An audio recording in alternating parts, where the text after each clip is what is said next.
প্রিয় ভিউয়ার্স, আসসালামু আলাইকুম। থাম্বনেল দেখে কিছুটা বুঝতে পেরেছেন আমি আজকে কি দেখাতে চলেছি।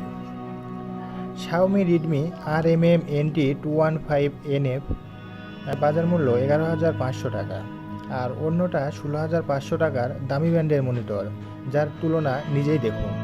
আপনারা দেখতে পাচ্ছেন দুইটার panel type same IPS, screen size Xiaomi 21.5, resolution 1920x1080, brightness Xiaomiতে 300 CD M2, যা দেখা যায় অন্য নামি দামি ব্র্যান্ডগুলোর 250-এর উপরে থাকে না। যাই হোক, রেসপন্স টাইম 6 মিলিসেকেন্ড, আর দামি ব্র্যান্ডগুলোতে রেসপন্স টাইম 5 মিলিসেকেন্ড হয় আর কি। কন্ট্যাক্ট রেশিও 3000:1, কন্ট্রাস্ট রেশিও Xiaomiতে দেখাচ্ছে 3000:1, যা নামি দামি ব্র্যান্ডগুলোতে 1000:1। Aspect ratio same 16:9, refresh rate 75 Hz, দুইটাই সেম। যদিও Xiaomiতে একটা HDMI পোর্ট আর অন্য ব্র্যান্ডগুলোতে হয়তো দুইটা HDMI পোর্ট, আর ভিজে একটা করে দুইটাতেই আছে। যাই হোক, এরপরে আনবক্সিং শুরু করা যাক।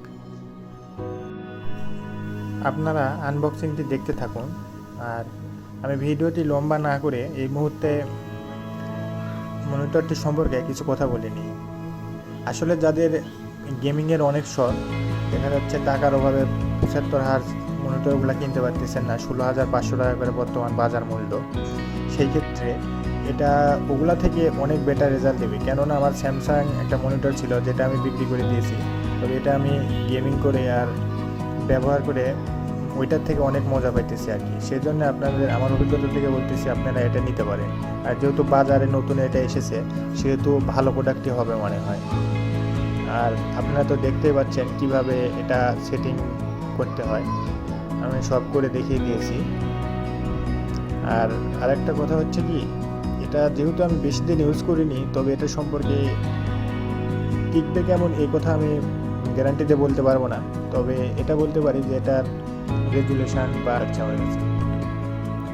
এটাতে আপনারা HDMI-তে 1080 বা 200 রেজুলেশন দিবে, সেক্ষেত্রে গেমিংয়ের ক্ষেত্রে অনেক সুন্দর। ব্রাইটনেস আর কন্ট্যাক্ট রেশিও দুইটা সেম, মানে দুইটার কম্বিনেশন আর কি অনেক সুন্দর। আর এই মুহূর্তে আপনারা দেখতে পাচ্ছেন আমি ফুলকে ভিডিও চালু করে দেখাইছি, আপনারা দেখতে পারেন। এটা যদিও আমি স্ক্রিন রেকর্ডার দিয়ে রেকর্ড করছি, এই জন্য এরকম দেখাইতেছে। সেক্ষেত্রে আপনারা দেখে নিতে পারেন কালারটা কেমন আসবে মনিটরে। দুইটা ফটো ভিডিও একসাথে চালু করছে, আপনারা নিজেরাই দেখে নিজেরাই সিদ্ধান্ত নিন যে মনিটরটা 11,500 টাকা দিয়ে কিনবেন নাকি 16,500 টাকা দিয়ে ওইগুলা কিনবেন। যদি কারো টাকা স্বল্পতা থাকে তাহলে আপনারা এটা নিতে পারেন, আর যদি টাকা অ্যাভেলেবল থাকে তাহলে তো আপনাদের সেটা নিজেরাই সিদ্ধান্ত নিতে হবে। যাই, ভিডিওটা যদি ভালো লাগে লাইক কমেন্ট করে প্লিজ পাশে থাকবেন।